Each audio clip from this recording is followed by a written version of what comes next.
여러분 무엇을 만들거나 세워가는 것은 정말 어려운 것을 보게 됩니다. 여러분들 집을 지어 보셨습니까? 레고 같은 걸로 전 집을 지어봤어요. 수수깡 지어 보셨죠? 여러분들 이제 집은 이제 이렇게 지어진다 해요. 여러분들 그림을 보시면요, 이렇게 먼저 설계도가 있으면서 설계도 안에서 이렇게 기초 뼈를 세우고요, 그리고 외장 공사하고 내장 공사하고, 그리고 이제 그 안에 사람들이 거할 수 있게 되는 것입니다. 이걸 집을 짓는 모습 가운데 저마다 다를 거예요. 아마 뼈를 짓는 것이 가장 중요하다, 아니면은 뭐 설계도가 중요하다, 집을 짓는 그 사람의 손이 중요하다라고 생각할 수 있는데요.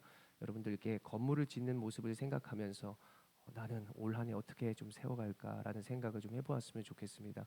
두 번째로 음식을 만드는 것으로 한번 예를 들어볼게요. 여자분들 음식, 요즘 남성분들도 음식 많이 하죠. 음식을 만들 때 어떻게 해요? 재료를 구하고 재료를 세척하고 손질하고, 그리고 음식을 숙성시키고 양념한 다음 이렇게 조리하고 식탁으로 내어지는 것을 보게 됩니다. 여러분 뭐가 중요할까요? 음식을 만드는 데 있어서 재료가 중요해요. 재료 신선해야 돼요. 유통기한 중요해요. 우리가 이렇게 모든 사람들이 그 레시피가 중요하다, 설계도가 중요하다, 재료가 중요하다, 만드는 사람이 중요하다, 네, 다 이렇게 이야기를 할 수 있는데요. 여러분들에게 가장 중요한 사실을 알려드릴게요. 저를 한번 따라해 봅니다. 목적이 중요하다. 목적이 네, 중요하다. 목적이 중요합니다. 그렇지 않을까요? 집을 짓는 목적. 여러분들 어린이집 같은 거 지을 때 어른의 집 같이 한번 지으면 될까요? 어린이의 눈높이에 맞고 어린이의 키높이에 맞아야 되고요. 거기가 만약에 노인정이나 양로원이다 그러면은 그분들에 맞게 건물을 지어야 그분들이 오고 갈 수 있는 터전이 되는 것이죠. 그리고 음식을 여러분들 청양고추 막 썰어가지고 자녀들에게 얼큰하게 한번 먹어봐라 이렇게 하는 분 있나요? 목적이 분명해야 그 음식을 먹고 마시는 사람들이 기쁘고 내 마음도 이해할 수 있고 함께 기쁨을 나눌 수 있는 것을 보게 되는 것입니다. 그렇게 이제 그림을 보면 목적은 이렇게 방향을 의미하는 것인데요. 만약에 자동차가 주인의 의도와 다르게 다른 목적을 향해 나아간다면 절벽에 떨어져 죽을 수도 있고요. 우리가 여러 가지의 사고들도 보는데요. 그 목적에 분명하지 못한 모습을 보게 되면 그 안에 탑승하는 사람과 또 그 방향이 달라지면서 큰 일과 문제들을 안게 되는 모습도 우리는 살아가면서 경험하게 되는 것입니다. 중요한 것을 한번 말씀드려 볼게요. 여러분들 돈을 왜 벌어요? 돈에도 목적이 있겠죠. 돈을 목적을 분명히 하지 않고 돈을 벌기만 해도요, 여러분들 돈이 그냥 사라지는 것을 보게 됩니다. 여러 가지의 돈을 왜 버는지, 내가 왜 사는지, 내가 왜 예배하는지, 이 삶의 이유와 목적이 분명하지 않으면 무엇을 짓는다든가 돈을 버는 데에 있어서 여러분들 한순간에 사라지고 한순간에 요동하여지는 그러한 것이 우리들의 인생이다라고 이해를 해볼 수 있습니다. 그래서요, 우리는 올 한 해 모든 것들에 대한 목적을 분명히 하면서 거룩한 처소를 세워가기를 원하는데, 가장 먼저는 여러분들이 거룩한 처소임을 믿으시기 바랍니다. 여러분들 소중하잖아요, 그렇죠? 그렇다면 거룩이 무엇이에요? 거룩은 구분입니다. 세상은 어떤 모습으로 세워질까? 근데 나는 어떤 모습으로 세워져야 하는가? 이것을 잘 생각하며 올 한 해 하나님 안에서 여러분들 목적 분명히 해서 거룩한 처소로 되어지고요. 더 나아가 가정에서도요. 자녀들과 함께 여러분이 진짜 기둥과 같은 자녀들 잘 길러내서 우리의 가정이 거룩한 처소가 되길 원하고요. 그리고 오늘처럼 여러분들 예배로 먼저 승리하시고 여러분들이 하나님의 거룩한 기둥들이요 재료임을 기억하면서 하나님 손 아래에서 교회에서도 거룩한 처소가 되어지기를 간절히 소망합니다. 이스라엘 백성들은 430년 동안 노예로 살아왔습니다. 그렇다면 그들의 몸과 마음이 어땠을까요? 세상에 젖었을 것입니다. 애굽의 문화에 쩔었을 거예요. 그들은 노예로 살아가는 인생이었기 때문에 바알에 예배하는 모습도 보고요. 만약 농경 사회다 그렇다면 주인이 시키는 대로만 해야 했습니다. 주인이 시킨 대로 하면 어떻게 해요? 일어나라 하면 일어나야 되고, 일하라 그러면 일해야 되고, 먹어라 하면 먹어야 되고, 내 생각과 기준, 아무리 내가 계획을 세우고 내가 무엇을 세워 나아가고 싶어도 마음대로 할 수 없는 것입니다. 그래서 포기하죠. 야, 왜 벌써 포기해? 어차피 안 되는데요, 뭐. 이걸 430년 동안 했다는 거예요. 거의 3대가 있습니다. 그렇다면 우리 부모가 매 맞을 짓도 안 했는데 매를 맞고, 우리 부모가 좀 쉬어야 되는데 쉬지 못하고 일하는 모습을 자녀들이 보고 자란다고 해봅시다. 그렇다면 그들의 목적이 분명하며 그들이 온전한 처소가 되어갈 수 있었을까요? 온전히 사는 모습은 아니고 아예 포기하거나 아니면 애굽에 완전히 노예로서 매어버리고 물들어버린 인생이 그들의 인생의 모습이라고 해볼 수 있습니다. 그런데 하나님께서는요, 그들을 그냥 신음과 고통과 압제 속에 두지 않는 것입니다. 하나님이 누구를 통하여 그들을 구원할 계획을 세우십니까? 누구? 독에 걸린 새. 그가 처음에 하나님께 부르심을 받을 때 어떠한 모습이었을까요? 여러분들 오늘 출애굽기 4장 10절의 말씀 한번 찾아서 읽어볼 건데요. 눈앞에 보시죠. 읽겠습니다. 시작. 모세가 여호와께 아뢰되 오 주여 나는 본래 말을 잘 하지 못하는 자니이다. 주께서 주의 종에게 명령하신 후에도 역시 그러하니 나는 입이 뻣뻣하고 혀가 둔한 자니이다. 아멘. 여러분 세상은 어떤 사람 써요? 스펙 좋은 사람 쓰죠. 그리고 만약에 그 앞에서 이렇게 카운터에 있는 사람이랑 외모 좋은 사람 쓸 거예요. 여기 외모 좋은 사람. 그렇게 스펙이 좋아야 되고요. 그래서 세상 사람들은 그렇게 학벌에 열을 내죠. 그렇죠? 인맥 중요합니다. 근데 하나님은 누구를 쓸까요? 하나님은 낮은 자를 높이시고 부족한 사람을 사용하여 주셔서 하나님의 능력을 보이시기를 원해요. 그래서 우리가 안 된다. 우리 자녀 늦는다. 나는 뭐가 부족하다? 근데 하나님의 부르심에 내가 나아가면 하나님이 말씀해 주세요. 근데 우리가 세상에 나아가면 세상도 말씀해 주세요. 네 꼴 좋다. 네 못한다. 대기업에도 연봉 그것밖에 안 되냐? 그걸 뛰어넘어야 되죠. 연봉 쫓아가고 대기업 쫓아가는 친구 치고 제 친구들 그래 잘 사는 친구 못 봤습니다. 목적이 분명해야죠. 그리고 내가 누구에게 그것을 말해야 하는지 그게 중요한 것입니다. 그때 들리는 음성, 내가 어떤 사람과 어울리고 누구에게 나아갔는가, 영원한 존재 나를 지으신 존재에게 내가 나아갔을 때 말씀하는 것이죠. 할 수 있어. 내가 해줄게. 그게 하나님의 아버지의 마음인 줄로 여러분들 꼭 믿으시기를 바랍니다. 오늘 모세가요 하나님의 부르심 가운데 말했어요. 저 못해요. 입이 뻣뻣해요. 부족합니다. 근데 하나님께서요 너의 입을 누가 창조했지? 너의 눈을 누가 창조했지? 라고 말씀하시면서 그에게 용기를 주십니다. 출애굽기 4장 12절의 말씀 읽겠습니다. 시작. 이제 가라 내가 내 입과 함께 있어서 할 말을 가르치리라. 아멘. 모세에게 할 말을 가르친다. 여러분들 그냥 여기 텍스트로 말만 잘하게 해준다 이렇게만 생각하면 안 돼요. 우리에게 부족한 것, 내가 하나님께 고백한 것 있잖아요. 하나님이 부르심 가운데 목적을 알았는데 하나님 보내신다고 목적을 알았을 때 그 목적 가운데 내가 순종하면서 하나님께 말하는 거 있잖아요. 하나님 나 돈 없어요. 나 맛있는 거 사 먹으려는데 돈이 없어요. 하나님의 부르심이 그거라면 돈 주시죠. 근데 물으실 거예요. 왜 먹으려 하는데? 네가 왜 살아야 되는데? 너 안 살아도 살 사람 많아. 불쌍한 사람 많다고.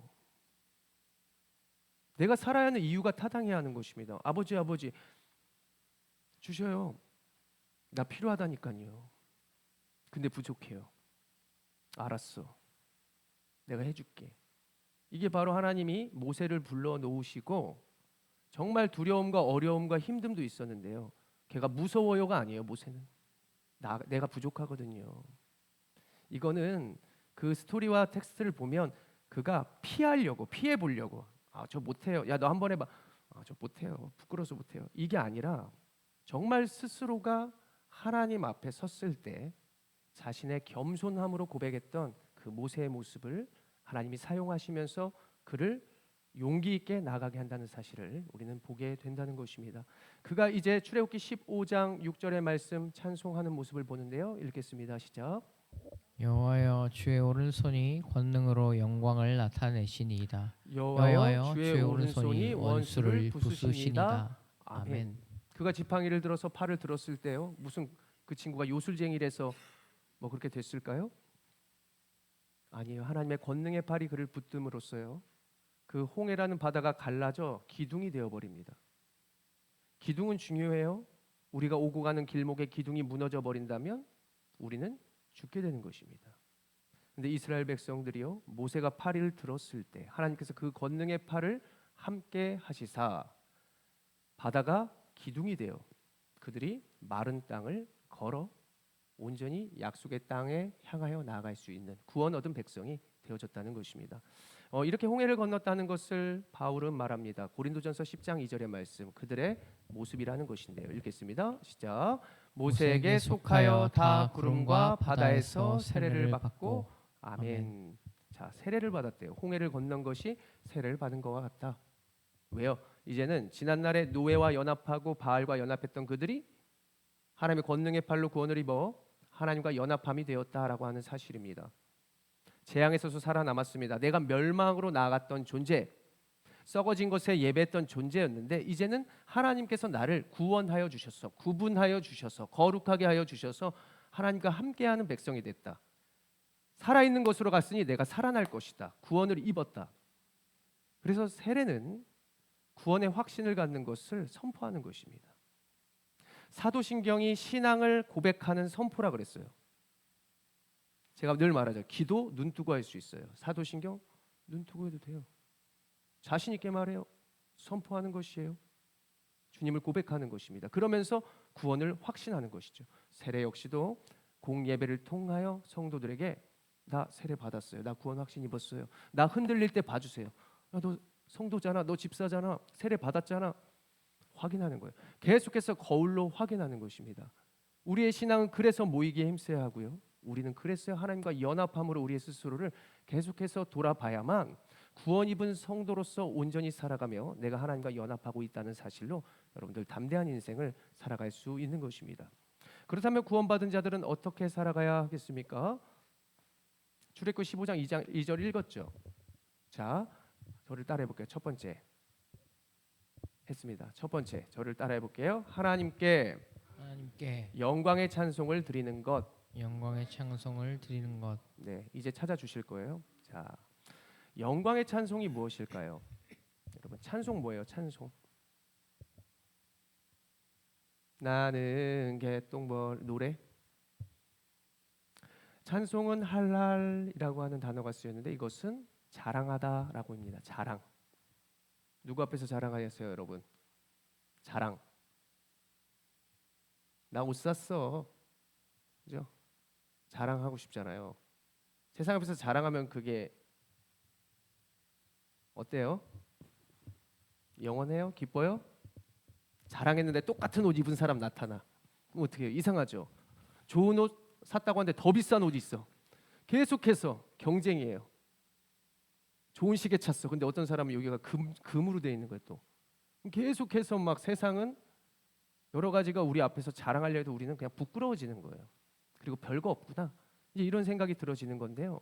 그래서 지금 찬송이라는 것은 하나님이 우리에게 자신감을 주고 하나님을 자랑하는 것이 진짜 멋진 거라고 보여주시려고 찬송은 하나님 앞에 자랑하는 것입니다. 하나님 앞에 찬송할 때 하나님 기뻐하시는 건데 왜 기뻐하시냐? 하나님 앞에 자랑해서요. 왜냐면 우리가 우리보다 높은 사람한테 자랑하는 것을 한번 생각해 보는 거예요. 부모한테 어린 시절 뭘 자랑했어요? 엄마 나 100점 맞았어요. 엄마 나 오늘 욕 안 했어요. 엄마 나 오늘 학교에서 상 받았어요. 돈 이만큼 벌었어요. 뭐 여러 가지 자랑하잖아요. 그러면 부모님이 뭐라 그래요? 못했다. 슬퍼하세요? 기뻐하시잖아요. 기뻐하시면서 나를 어떻게 해요? 높여주시죠. 그래 너 잘했다. 내 뜻대로 사느냐고 너무나 고생했어. 높여주세요. 지난주에 저희가 연예인들이 자신의 상 받은 것을 어떻게 고백해요? 주님의 십자가밖에 자랑할 것이 없습니다. 하나님, 주님께 영광 올려드립니다. 나를 살게 하신 분은 당신입니다. 이렇게 세상이 높여진 상태에서 자기가 높여진 게 하나님 때문이래요. 하나님 자랑하는 것입니다. 하나님 기뻐하시죠? 그러니까 세상에서 높여줄 수밖에 없죠. 그때 그들이 누굴 자랑해요? 하나님 자랑하게 되는 거예요. 우리 부모 때문이에요. 제대로 된 자녀는 우리 어머니가 정말 저 때문에 고생 많이 하셨습니다. 어머니 감사해요. 이렇게 말하잖아요. 높은 사람을 무조건 우리는 감사하게 되어 있습니다. 옷이 높은 사람이면 이 옷 자랑하는 거예요. 나 이 옷 샀잖아. 근데 그걸 보면서 사람들이 그러죠. 저거 나도 있는데. 야, 그 시대가 지났는데 저거 입고 뭐 하는 거야? 그게 중요한가요? 나를 있게 한 분이 중요한 것이죠. 그분을 높였을 때, 그분을 자랑할 때 자랑할 수 있는 자리에서 그분을 자랑토록 하신다. 이게 찬송입니다. 그래서 이렇게 찬송이라는 단어는요, 오늘 성경에서 가장 첫 번째로 나타나는 것입니다. 창세기, 출애굽기 두 번째거든요. 성경이 66권 중에 두 번째 권에 찬송이라고 하는 단어가 첫 번째 등장하는 거예요.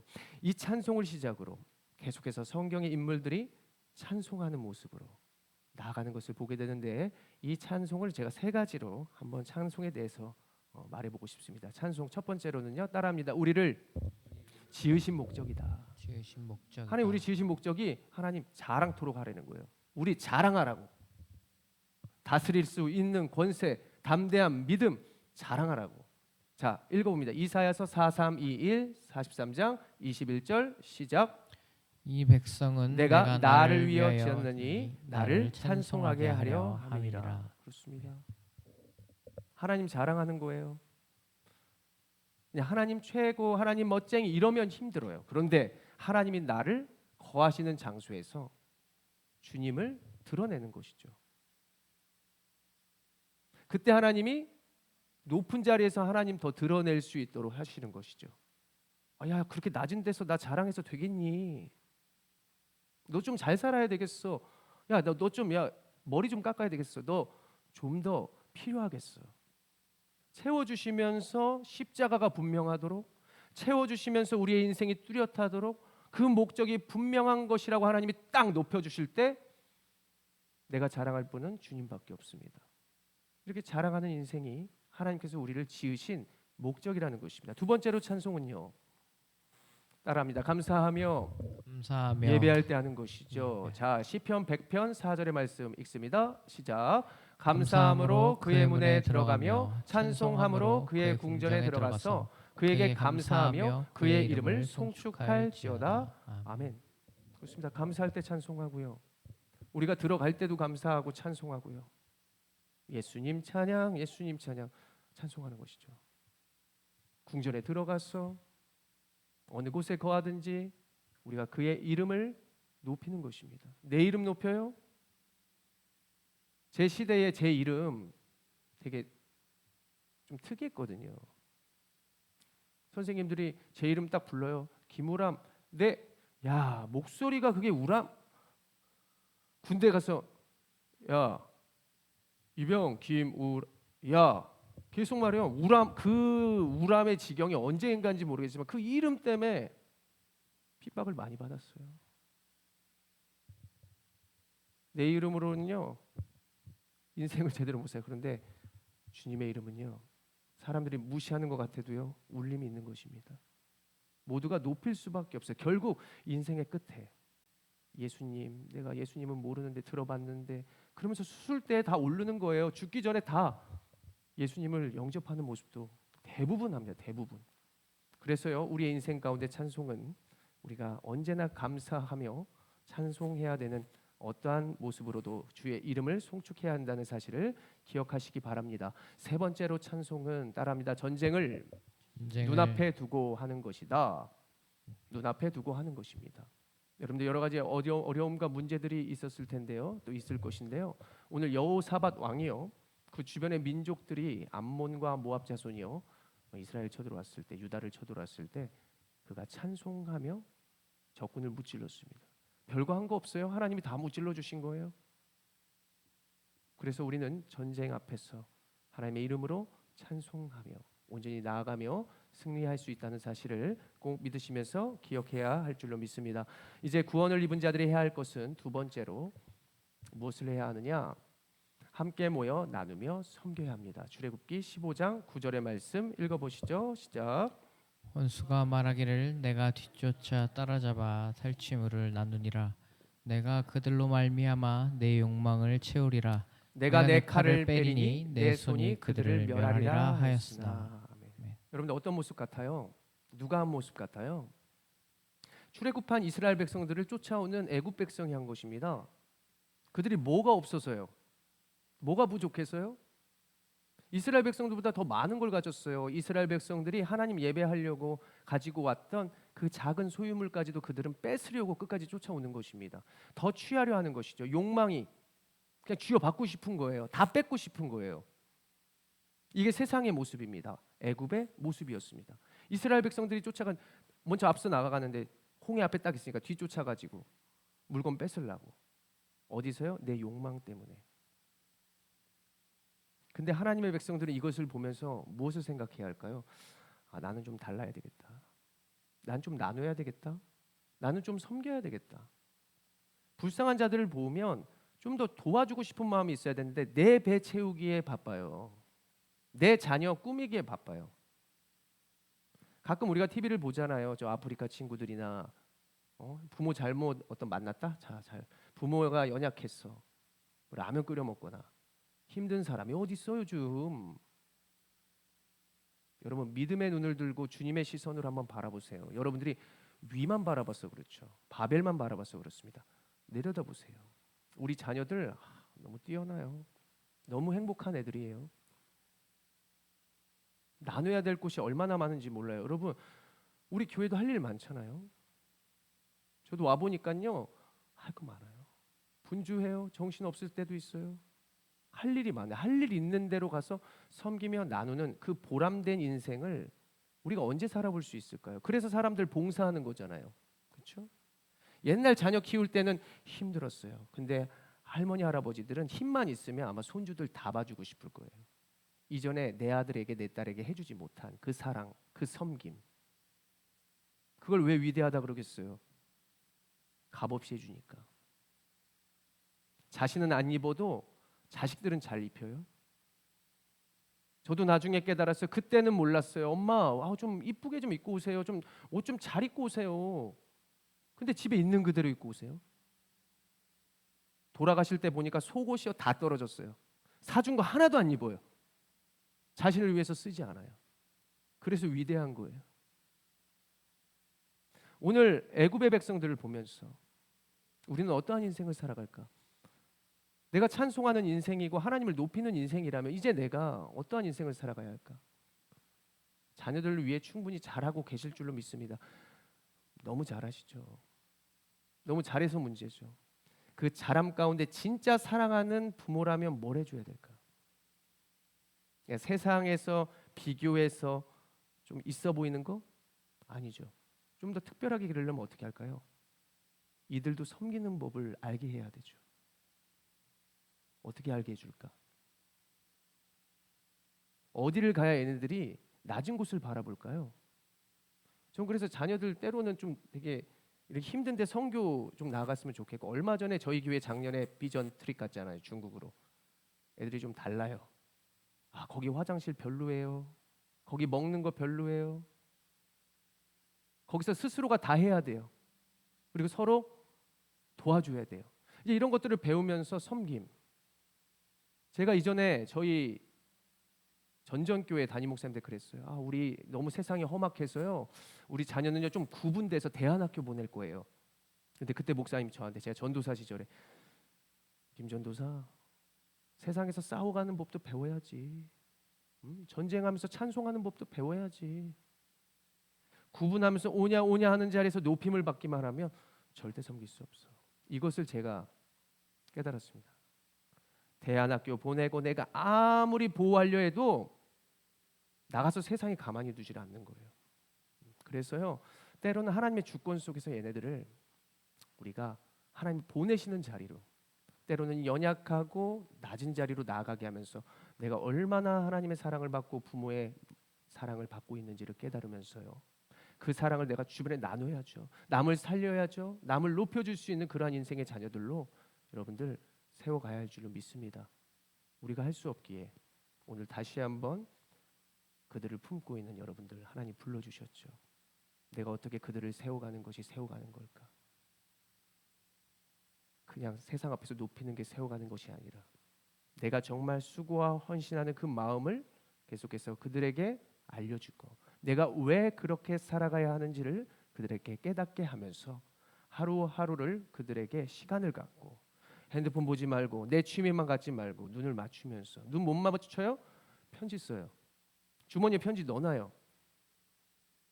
방법이 있어요. 다 지혜가 있습니다. 나는 자녀를 낳아봤기 때문에, 하나님은 우리를 낳으시고 지으셨기 때문에 하나님이 우리를 인도하시는 것처럼 우리도 그들을 잘 세우면, 잘 섬기면 그들도 변화될 줄로 믿으시기를 바랍니다. 아멘. 자, 그래서 이제 우리는 예배로 우리가 먼저 섬김을 배워야 자녀들에게 할 수 있는데, 교회 오면 맘대로 할 수 없잖아요. 그렇죠? 여러분들 지금 수고하시고 있어요. 막 몸 틀고 싶잖아요. 화장실 가고 싶고. 세상에 그만큼 우리가 매이고 쩔은 거죠. 여기 오래 못 있어요. 저도 여기 오래 못 있어서 처음에 막 뭐 공사하고 나서 뭐 냄새도 있었지만, 세상 앞에 제가 정말 즐겼을 때요, 교회 1시간 있기가 힘들어요. 다 판단되고 힘들고. 섬김과 봉사, 여러분들 뭐 여기 와서 뭐 이런 거 들라고 하는 게 아니에요. 여기 와서 섬김과 예배하는 것은 하나님께 하는 거잖아요. 그렇죠? 하나님께 할 때 여러분들 어때요? 아무것도 안 하는데 되게 힘들지 않아요? 교회 오는 거 힘들어요. 여러분들 사단이 가만 안 둬요. 부부싸움 하게 만들고요, 자녀 아프게 만들어요. 지금 이 교회 세워지면서 세 가족이 한 명 오거나 누군가 여기 섬기려 했을 때요, 막 몸이 아파요. 여러 가지 싸움이 있었어요. 예민해져요. 할 일이 더 많아져요. 너무나 많은 거예요. 정말 여러분들을 먼저 보내셔서 성도의 영혼들, 여러 가지의 모습들 막 하게 하시는데, 그 가운데 여러 가지들이 수고롭고 힘들 수 있다. 그리고 여러분들 영적으로 힘들 수 있다. 여러분들이 알 거예요. 여기 한번 있어 보시라니까요. 다 수고로워요. 다 힘들어요. 2시간 있으면 와, 3시간 뭐 하는 거야? 가서 TV 봐야지, 마음대로 쉬어야지, 먹고 싶은 거 먹어야지. 근데 여기서는 뭔가 내가 뭐 어쩌다 보니까 집사까지 됐고, 뭐 세례 받았고 이제 세례 받으려고 하고, 아직은 새 성도니까 뭐 그냥 조용히 있는 거예요? 있어 보세요. 예배하는 자리가 그만큼 수고롭고 헌신되고 내가 참으며 여러 가지 모습들이 힘들 수 있는데, 그 모습이 결국 나를 변화시키고 또 하나님의 마음을 깨닫게 하고, 그 모습을 통하여 지금 현대를 살아가는 우리의 자녀들에게 내가 영향을 끼치는 모습들이 분명히 달라질 것을 저는 확신합니다. 그래서요, 사도행전 2장 46절의 말씀, 성도들은 어떻게 했느냐? 읽겠습니다. 시작. 날마다 마음을 같이하여 성전에 모이기를 힘쓰고 집에서 떡을 떼며 기쁨과 순전한 마음으로 음식을 먹고. 그렇습니다. 교회에서 모이는 거예요. 내가 그래도 주일 이거 1시간만큼은, 아니요, 주일 못 나오면 새벽에 잠깐이라도 저희 교회 열려 있다니까요. 세상에서 내가 구분되고 분명한 하나님의 지혜와 선택 가운데 하나님의 복을 누리려면, 내가 잘 세워지고 살아가는 자녀 세우려면 이 땅도 밟아야죠. 우리는 선택 가운데 살아가고 무엇인가를 투자할 것이고, 여러분들 앞으로 목적 분명히 해야 되잖아요. 그 목적 가운데 분명한 또 선택이 있을 것인데, 어떻게 세상의 매뉴얼과 세상에서 시키는 대로만 해요? 안 되는 거 알잖아요. 세상에서 시킨 대로 내 맘대로 안 되는 거 알잖아요. 저 40 넘게 살아봤는데 안 되던데요. 그래서 하나님이 허락하신 그 영적인 영역이 어딜까? 저 안 보고 가도 돼요. 열려 있다니까요, 문이. 여기서 찬양 들으면서 기도 잠깐 하고 가시면 좀 다르죠.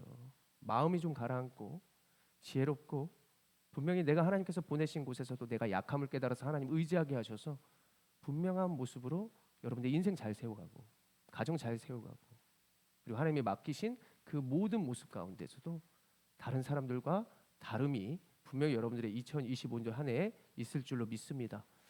근데 이 교회 와서 많이 힘들 거예요. 자, 그림 하나 보시죠. 제가 그렸어요. 여러분들 다 다르죠. 제가 지난번도 제가 그림 그렸지만 너무나 작품 있는 것 같아요. 하여튼 이렇게 똑같은 모습은 참 징그럽고요. 나라는 사람 계속 여러 명 있어도요, 여기 아니에요. 아름답지 못해요. 다 다름이 다양하고 하나님이 다름 가운데 영광을 받아주시고자 다름을 주셨으니까요. 여러분들 남을 인정하고 한 마음으로 보면서 주의 교회를 아름답게 세워가시는 2025년도 무릇 온 사랑 교회 성도 되시기를 원합니다. 아멘. 자, 마지막으로 세 번째예요.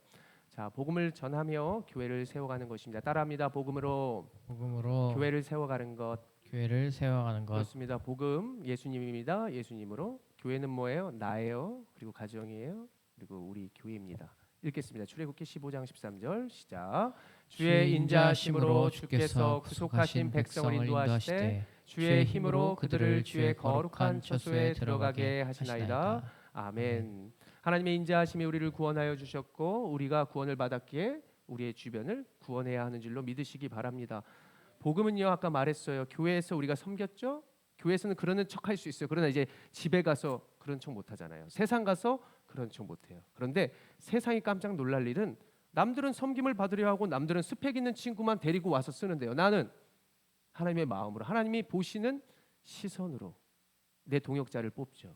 직장에서 내가 정말 그 영적으로 연약하거나 내가 필요를 채워주고 싶은 사람을 끌어당길 것입니다. 하나님의 마음으로. 하나님이 나를 구원하여 주시고 나를 온전케 하셨다는 것을 내가 믿기에 내가 그를 하나님의 능력 안으로 초대하는 것이죠. 그러면서 세워가는 거예요.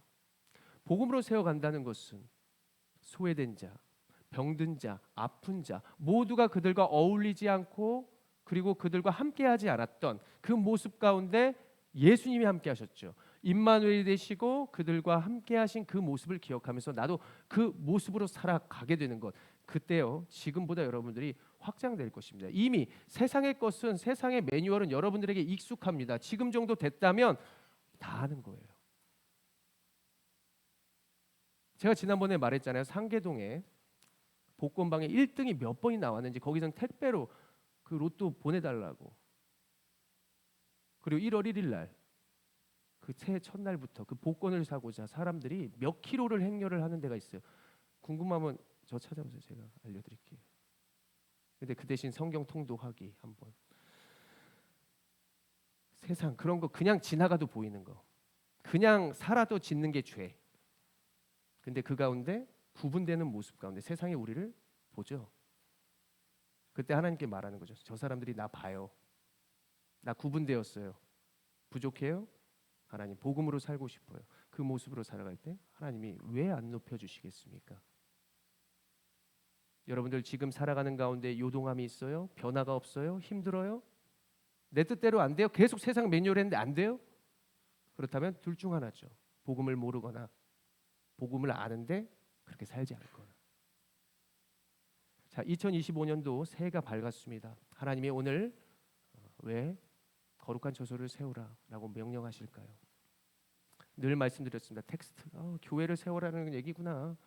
아니요, 여러분, 여러분들이 교회잖아요. 여러분들의 가정이 교회입니다. 이곳도 교회고요. 더 나아가 우리의 나라와 민족도 더 큰 하나님의 나라 속에 있는 교회가 될 수 있죠. 왜 분열될까요? 왜 이렇게 거짓 뉴스가 있을까요? 왜 이렇게 계속 싸울까요? 언제 정치할 거예요, 얘네들?